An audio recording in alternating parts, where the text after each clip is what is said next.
Good evening, CFT Nation. We are live with your Halloween edition, as you can see. My name is Ray Roskis, and I am your co-host. And it has been a crazy week, Wendy. It really has been a crazy week. We've been to Springfield. We've been bargaining. We have. I gave a speech. You gave a speech on the Capitol stairs in front of, I don't know, a couple hundred people. I can't even believe I did that, but. Right. Let's talk a minute about bargaining before we get into the episode. Okay. So go ahead. So it was service workers this week. And how long do you think the meeting lasts? Maybe 40 minutes? Yeah, 40 minutes tops, probably. Not a lot of movement. Mostly frustration on our part. Right. I feel like the district wants us to move on a lot of things that they feel like would make us more like other schools. Yeah. But on their end, nothing. Yeah, and I've said this over and over to them. They're trying to make Cahokia teachers what everyone else looks like in the outside world, but yet they want to continue to do what they're doing. And when I say that, I don't mean it in a bad way. But there's a 75-year bargaining history with you in the district, your union in the district, and they're trying to erase that bargaining history and kind of conform. Like, for instance, teachers have bidding rights in Cahokia. Most places don't. There's a few that do. Right. And we keep getting, no one else has this, right? So trying to make it normal. Right. Nothing about Cahokia and McCall's fairy tale land is normal.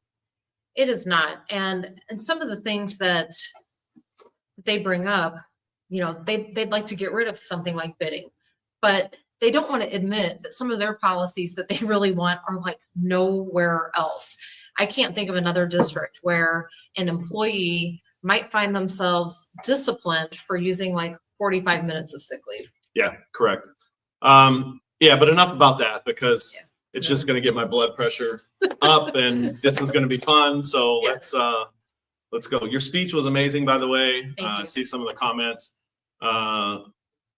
There was also in our Facebook post today an article at the Labor Tribune. You and I were interviewed by the labor paper. So everybody, we'd like you to click on that, read it. It's a great article. And, you know, get a subscription to that. That is a great local, many years it's been published, and they publish important stories that we all need to hear. So if you support labor, please support the Labor Tribune. Speaking of support, what can our viewers do to help us? Well, we have quite a few new platforms. So you can keep liking us on Facebook. And I know that that's still my preferred place to get my CFT news, but That's the one we understand. that's the one we understand. Students had to show me this week how to like something on Instagram, because I honestly didn't know, but we're on Instagram. We need people to interact with all of that, to engage with it. Right. Yeah, engage. There already comments are coming in, so that's good. We like that. We like to interact. I'm a little nervous tonight because my union mentor may be watching. Oh boy. So I get that. yeah, a little nervous. So I'm sitting next to mine. I got to be perfect tonight. So in case he's watching, shout out Ray Brown if you're watching. So he was from Cahokia, by the way. He went to school in Cahokia. Yeah. Lives in Florida now. All right. So the topic we're going to cover tonight, the Mitchell Report. The Mitchell Report. Yeah. Do you know what the original Mitchell Report was? No, I have no idea. Okay. So I'm a baseball fan, play baseball still. The Mitchell Report is about baseball. Back in the Mark McGwire steroid kind of era. George Mitchell, who was a former U.S. Senator of Maine, he was hired by Major League Baseball to do an investigative report on illegal substance abuse in Major League Baseball. That was the original Mitchell Report. 20-month investigation, came out in 2007. So tonight, we're going to do our own Mitchell Report. Are we talking about baseball, though? Leave it to you to find a way to make baseball in our No. podcast. Talking about baseball just for a second. Okay. I had to kind of figure a way to get it in, but nope, tonight is not about baseball. It's our own version, the way we do things here on CFT Live, of the Mitchell Report. there's a couple people named Mitchell in the district, Yes, there in are. administration. There's deputy superintendent, assistant superintendent. I can't keep track of the titles they give her. Mitchell, Yes. right? So Yes. she's one. There's also another Mitchell. He's your boss, Principal Anson Mitchell. Anson, if you're watching, I know it's my evaluation year. This is not about you. That's funny. That's a good one. Okay, cat's out of the bag. This is about Deputy Superintendent Tanya. I always mess up her name. Tanya. I can never Yes. keep it straight. Tanya Mitchell. Tanya Mitchell. Yeah. It's about her. That's what the Mitchell report is. Okay. So we're going to uncover some shocking information for our viewers on Tanya Mitchell. Before we do that, though, we're up to almost 90 viewers. If you haven't noticed, we're doing this Halloween style. If I didn't say that, did I say that already? I don't know, but I love it. Don't you think the background looks good, everybody? CFT Live, there it is. Yeah. Halloween edition. And we're doing it Halloween edition because why? Well, I think part of it is I asked. But, Okay, you asked. Yeah, right. But it's also a very special birthday. It is. Whose birthday is it? Our service worker president, Demetrius Hurd. Demetrius Hurd. Bam. Our favorite comedian, bargaining team member. He's on our exec board. He's awesome. He's, again, the service worker president. And he's our dear friend. Yeah. So happy birthday, Bam. Have a drink for me and a cigar. I'm jealous that I'm not with you, but happy birthday, Bam. Happy birthday. All right. The viewers are calling for the main segment. They want to know, they want to get the skeletons right on out of the closet for All right. Halloween. So why don't we get right into it? So the Mitchell report, we're going to talk about Tanya Mitchell, her rise to wealth and power in CUSD 187. Yes, we are. Okay. But before we do that, we got to go way back, right? We're going to start kind of in the middle of her story. I know she was a teacher and then Yes. she moved on to principal maybe. Principal, Okay. assistant curriculum director for a while. Right. But we're going to start in 2015. She was the director of curriculum and instruction and certified personnel. Yes. Okay. Mhm. So way back in 2015, her salary was $122,503. Yeah. There it is, 2015. 2015, 10 years ago, it's not too bad. That's a decent salary, I would say. I mean, for a teacher, it's a great salary. Would be really But great. for a director level curriculum director, I probably have some director of curriculum people in districts that I represent that today don't make that. But let's just say normal Right. salary. Normal salary. Okay. Okay. For that position.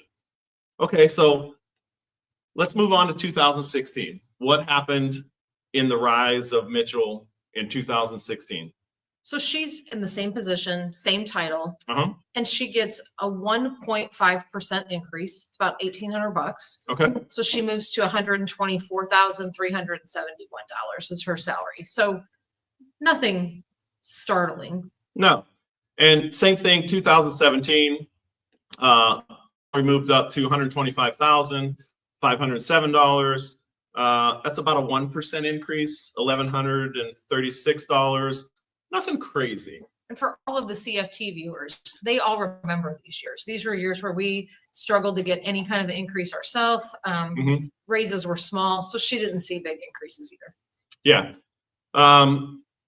In 2018, though, Mhm. something happened in the rise of Mitchell. What happened?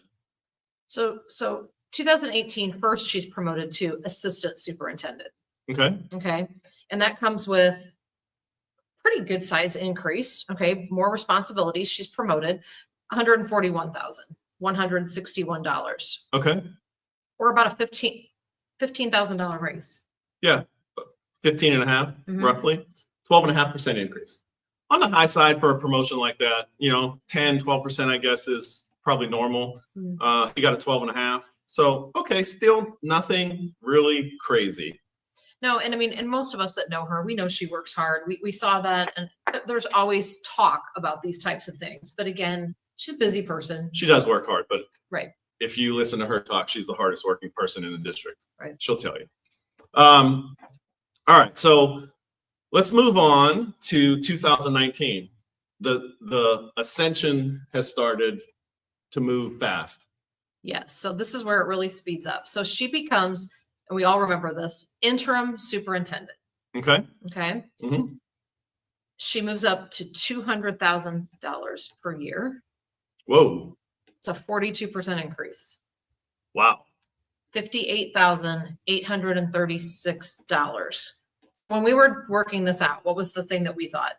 For that amount of money, that's just her increase is more than what most teachers make. Right. Yeah. For an increase as the interim superintendent. Think about that. 58,000, almost $60,000 increase. Mm-hmm. That's a lot of money. There's some superintendents today that don't make 200,000, and she was the number 2. Mm-hmm. Okay. A lot. So that happened because Art Ryan retired, right? Yes. She was in the interim position for a year. What happened in 2020? They decide not to go with her. They decide to go another way. So they Okay. hire Arnett Harvey for that position, and she gets a new title. So she kind of goes back to how we've looked at it as the number 2 spot. So it's kind of a demotion from where it's a demotion. Yeah. And they name her deputy superintendent of instruction. Nobody had Okay. ever heard of it. Before you put that up, Kevin.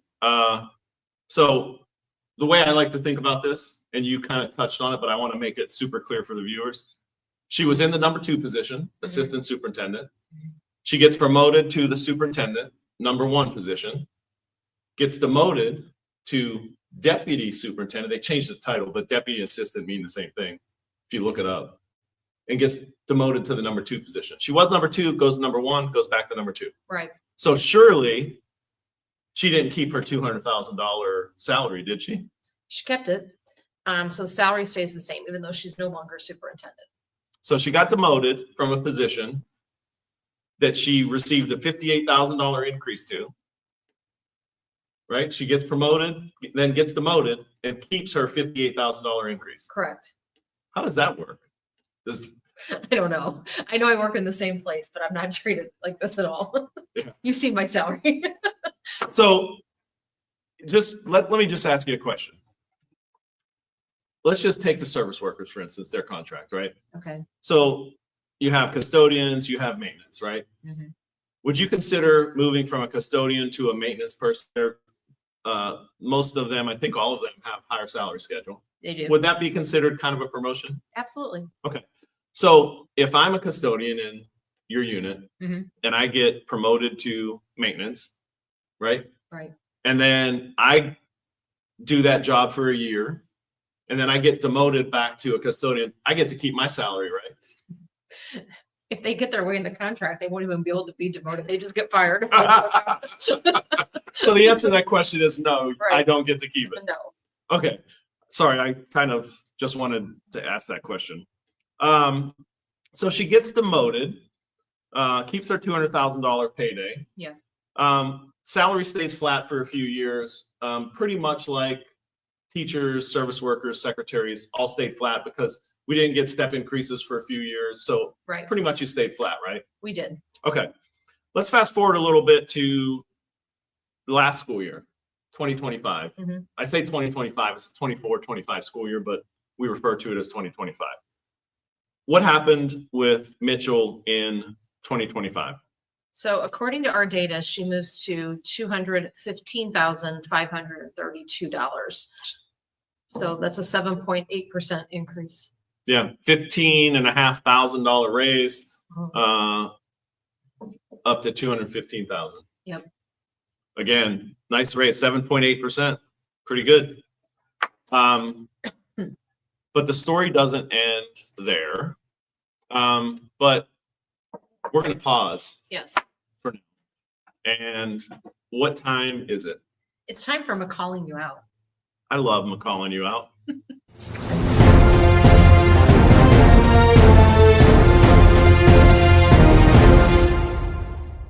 we have some breaking news with calling you out. I've always wanted to say that. So let's talk about something for a second. I'm going to ask you a question. And before you answer, I'm going to answer the question from my perspective, and then I Okay. want to get your answer. So investigative meetings. Investigative meetings are an employee, one of our members is alleged to have done something wrong, violated a work rule, done something wrong. Mhm. Management calls them into a meeting to investigate their behavior. For instance, let's talk about sick leave, because sick leave seems to be the thing we always talk It sure about. is right. Abuse of sick leave. Somebody goes to the Cardinal game. There's pictures on the Jumbotron. McCall's watching the Cardinal game, is in the office, and he sees them, and then he calls them in, Calls them. right? All right. What do those meetings look like? But before you answer that, in my other districts, for 90, probably 7% of the cases, first line supervisor, meaning director of maintenance, director of custodians, which by the way, other districts don't have, principal, right? Right. If I'm a teacher and I'm accused of abusing sick leave, the superintendent does the investigation in any other district. When does an attorney come in? Well, only in the real severe kind of things. Typically, an attorney comes in other districts if there's a abuse or that kind of thing. Superintendent might come in for maybe a couple other things, like if you're stealing something, accused of theft. But typically, it's that first line supervisor. Mhm. What does Superintendent McCall do, and what has his history been with investigative meetings? Well, so I've been a union officer for a lot of years, and I've held different positions, but I've always acted as a building rep, at least in my own building. Sometimes even before I was president, I might help out in other places. And every other superintendent before us handled discipline exactly like you described. Right. So maybe an assistant principal would handle a write-up, or definitely if a custodian did something wrong, it would be their supervisor that would call me, they would call the person in, we'd have a conversation about it, and they may or may not get disciplined. Once in a while, another person would be there. There might be 2 admin in that meeting. And again, if it was something really severe, maybe somebody from central office would come over, superintendent or one of the other people. So pretty much in the past, just to pause Right. for there, Mhm. it was pretty much done the same way I described it. They're other professionals. districts. That's what you're paying them to do. That's part of their Right. responsibilities and job. So, but the question you're really asking is, how has that changed under Superintendent McCall? Well, the question I was really going to ask is, how is this in McCall's fairy tale land? In McCall's fairy tale land, he goes to all of those meetings. Okay. So the superintendent, and it came as a shock the first couple times it happened, the first 4 people that this happened to, they walk into a meeting where something kind of minor happens. They might have gotten a write-up and the superintendent is sitting there. So you think, I'm thinking, what'd they do? Did they kill someone? I mean, like, what has happened? But it's not just him. No. So then it's usually like a table full of people. So it almost always includes Deputy Superintendent Tanya Mitchell. She has her laptop. She's typing away furiously. I love how you tied that into the Mitchell report, by the way, but go ahead. Okay.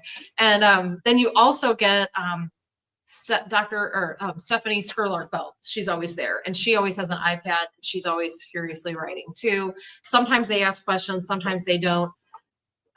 Sadly, sometimes there's even more supervisors. There could be like the supervisor of that area or 2, Mhm. and then attorneys sometimes. And these are not big infractions. This again could just be Right. You just had a sick leave issue, Mhm. right? Mhm. That they wanted to talk to somebody about. yes, And it was McCall, Mitchell, Belt, and an attorney. and an attorney, so that the attorney could hand them a piece of paper. Right. What do you think that costs by the hour? That's got to be expensive, right? So these meetings last a while. They ask questions, you go back and forth. Sometimes we take them out of the room. Sometimes we come back in. If we took the cost of everyone in that room's hourly rate, camera, there we go. Kevin, what are you doing? Is it my mouse? It's hilarious. Wait, it's a ghost. It is a ghost. Kevin, we're going to fire you if you don't get this right. He works for free. So. That's true. All right. That was pretty funny though. That was funny. So if we pared this down to an hourly rate for all the people in the room, excluding yours, because you're on our side, Right. what do you think that would look like? It's super expensive. And again, we have people that we pay to already do this. So for every investigative meeting that Wendy's in now, this is the hourly rate that taxpayers are paying under McCall's failed leadership. McCall at 104 an hour, Mitchell 103 an hour, Stephanie Belt 73 an hour, and an attorney at 235 an hour. So for every hour that they're in a discipline meeting, it's $515. How many discipline meetings do you have in a week? It varies, but it can be several. Yeah. I've had 2 this week. So the 216,000 that McCall's making, he can't do this. The 200 and whatever Mitchell's making, she can't do it. The 150 something that Belt's making, as the director of HR, she can't do it. The principals that are making 100 plus, they can't do it. So the taxpayers in Cahokia, $515.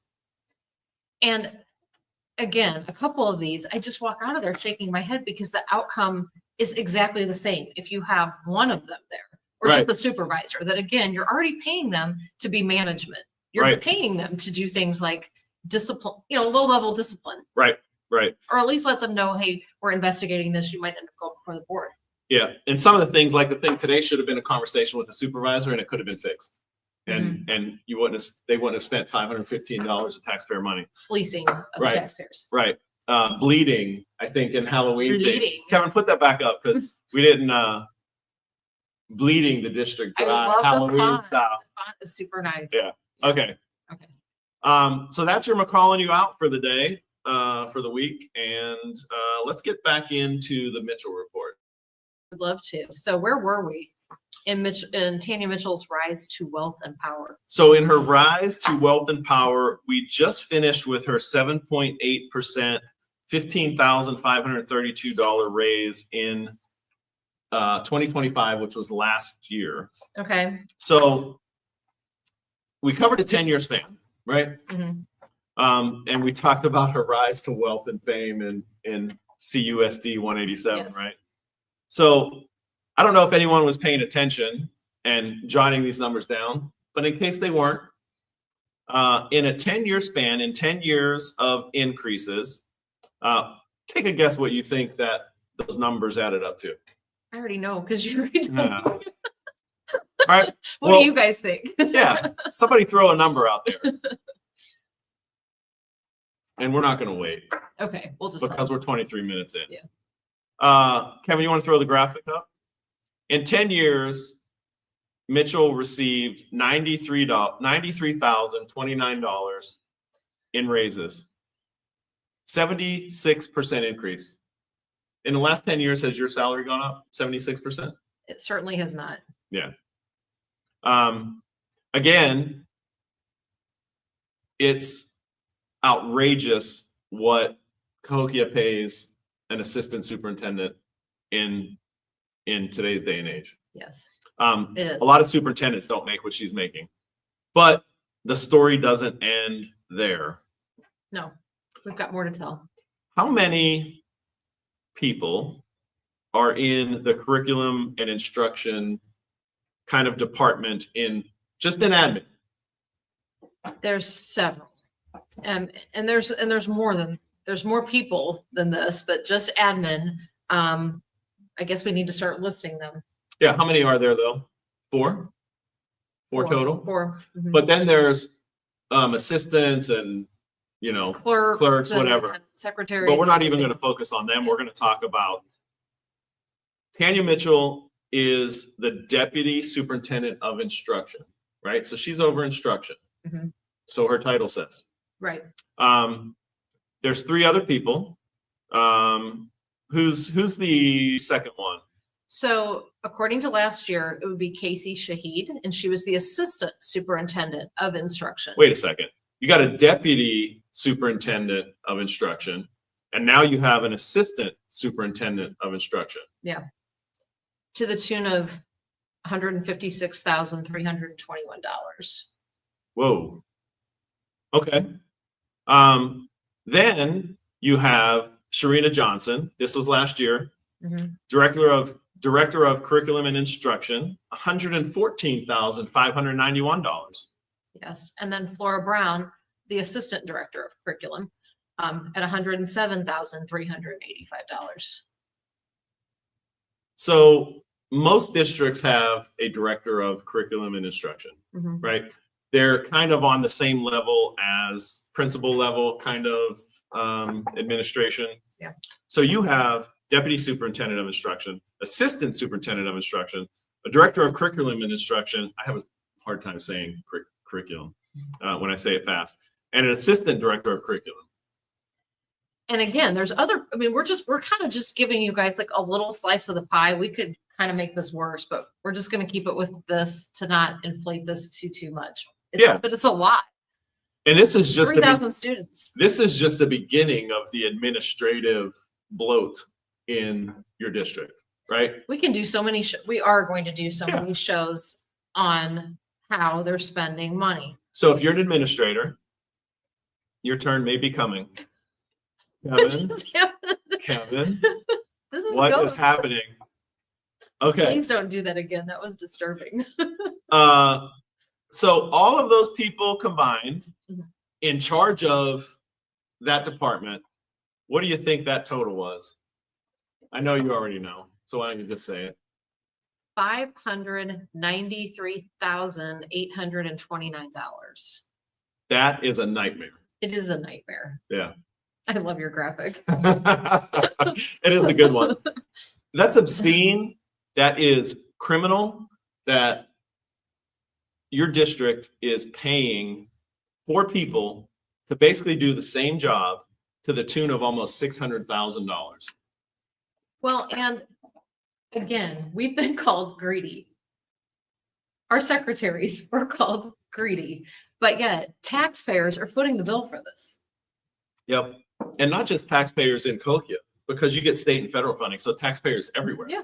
Absolutely. Yeah. It's everybody's business. 593,000. So what is Mitchell doing for her 215,000 if she has 3 other people doing her job that she should be doing according to her title? It's an excellent question.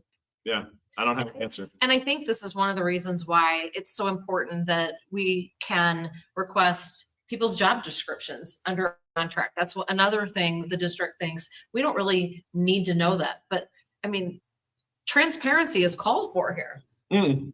1,000%. 1,000%.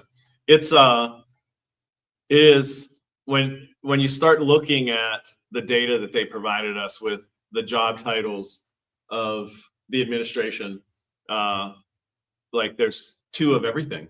Yeah. So, all right. But the story doesn't end there. Does not end there.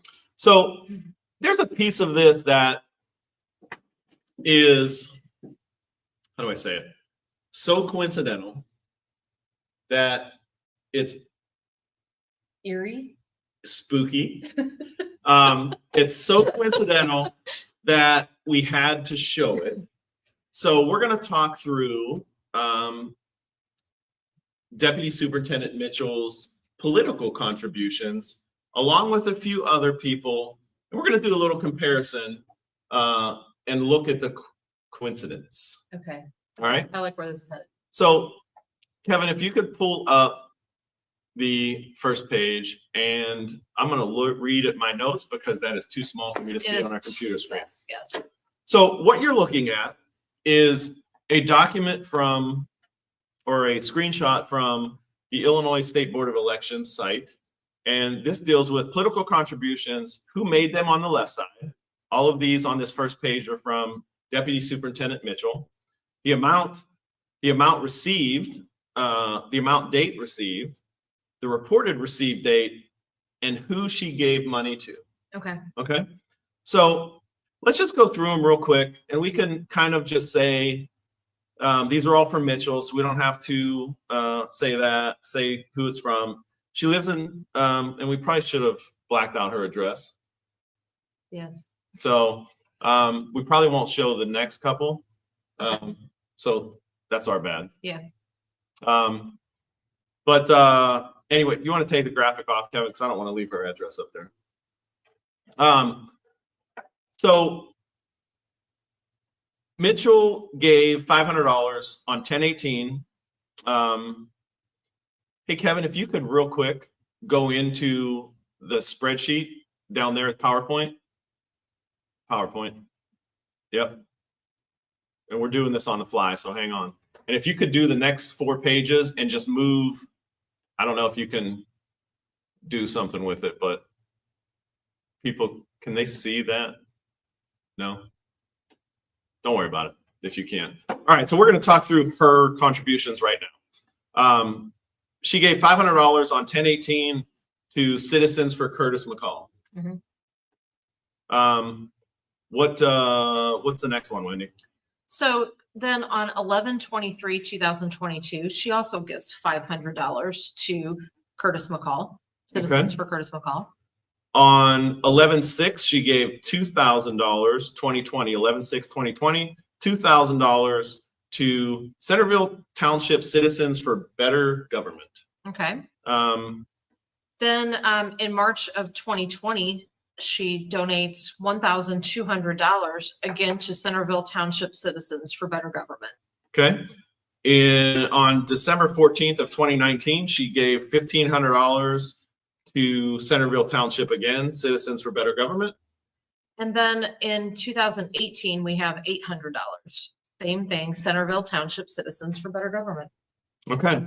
And Kevin, you're probably going to have to save it and upload it again. So, all right. So now that we have her political contributions, let's talk about another person's contributions. And then we're going to tie this up and the viewers will see where we're going in a minute. Okay.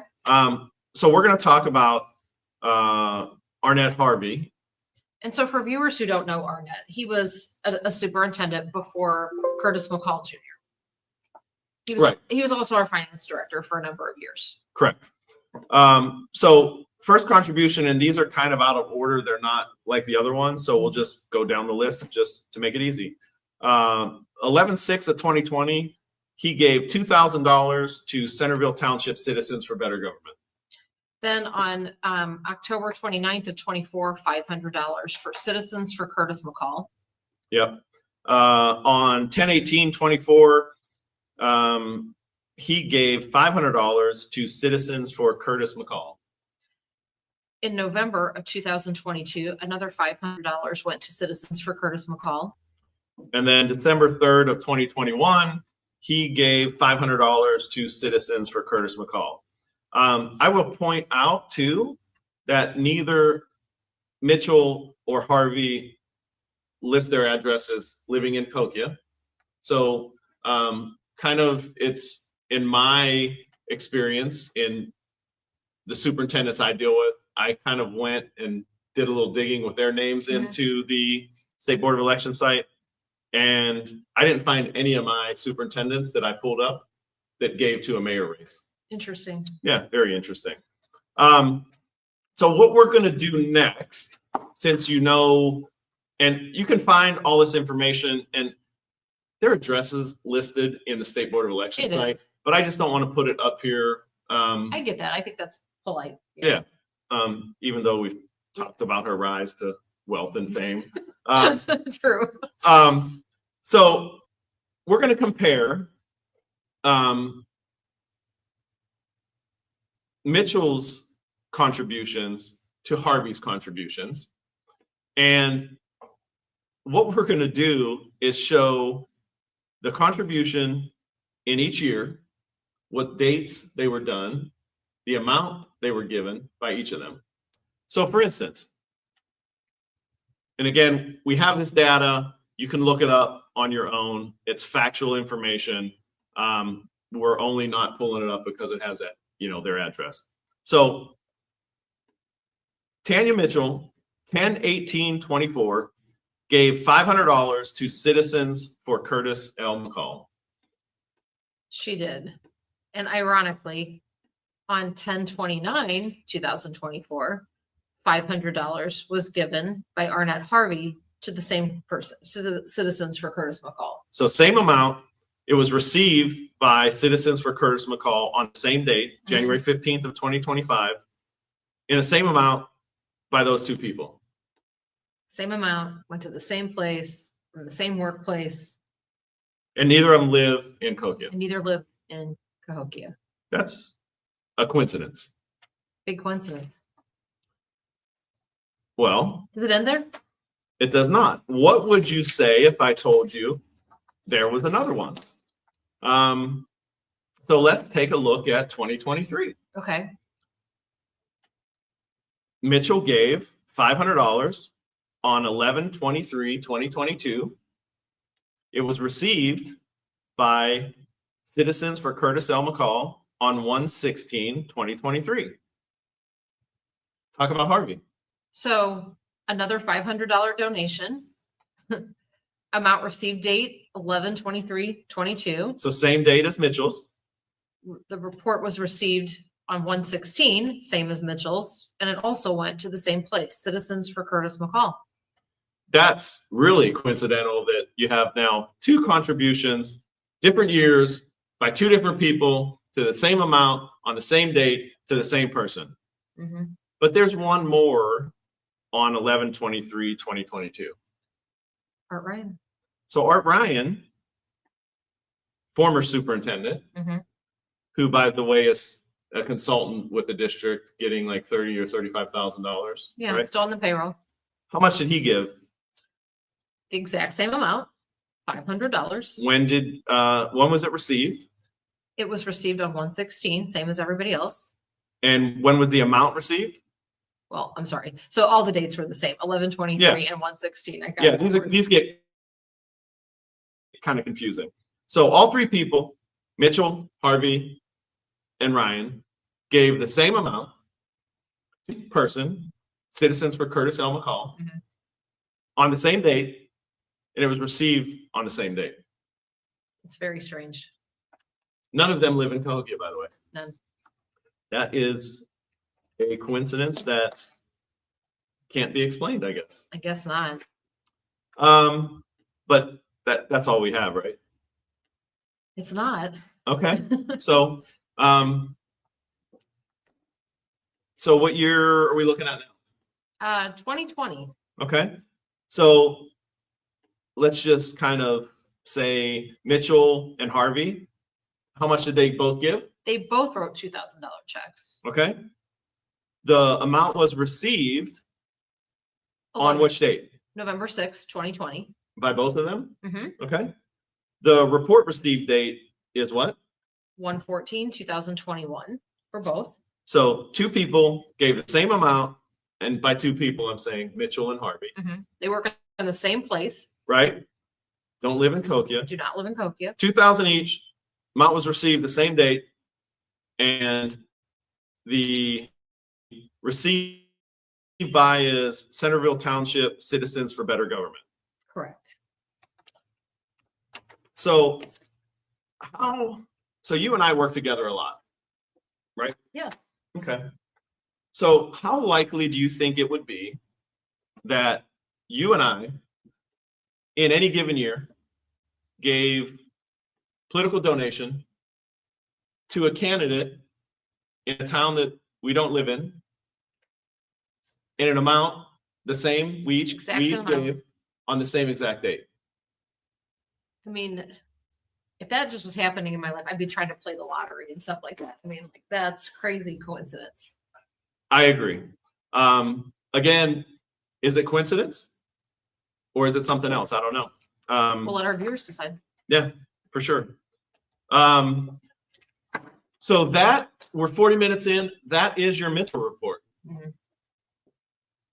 And we can do this for other employees. Like, we can just, there's so many of these, it's hard to narrow down what to put on the next show. So you're an English teacher, right? Mhm. You said we can do this, or did you mean we will do this? I meant we will. Oh, okay. That's what I thought. So let's talk about what we have coming up. So we're bargaining November 12th. That's here. Kind of right? guess how that's going to go, but go ahead. Right. Our next show is scheduled for November 19th at 7 p.m. For all the viewers out there, I understand that's a long time.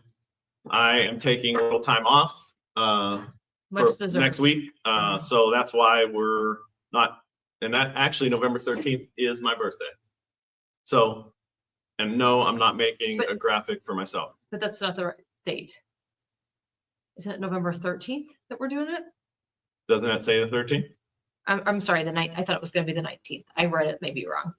So is that the date we're doing? I believe it's the 13th. Yeah. Okay. I'm sorry. No, that's okay. So So we're doing this on your birthday. we are. Okay. The episode number 7 is Consulting the Cure. I like that. Yeah. Good teaser. It's going to be a fun show. What can people do? Just remind them again. So share the podcast, keep commenting, engage with us on social media. Yeah, all of that. Because the community we're building is growing. It's grassroots, it's boots on the ground, it's our members, it's community members, it's labor, it's people across the state, people in St. Clair County. Mhm. That's what we're doing. And the more you share, the more you like, we're just going to continue to grow this, and we're going to change the system. Well, and that's so important to me. I feel like we need to always end on a positive note. I feel like every day in Cahokia, there is some new example of cruelty from this administration to the staff, cuts to our kids, just greed. And it's easy to let that like get you down. But the other side of that is the strength of good people. Yes. And the good people are amazing.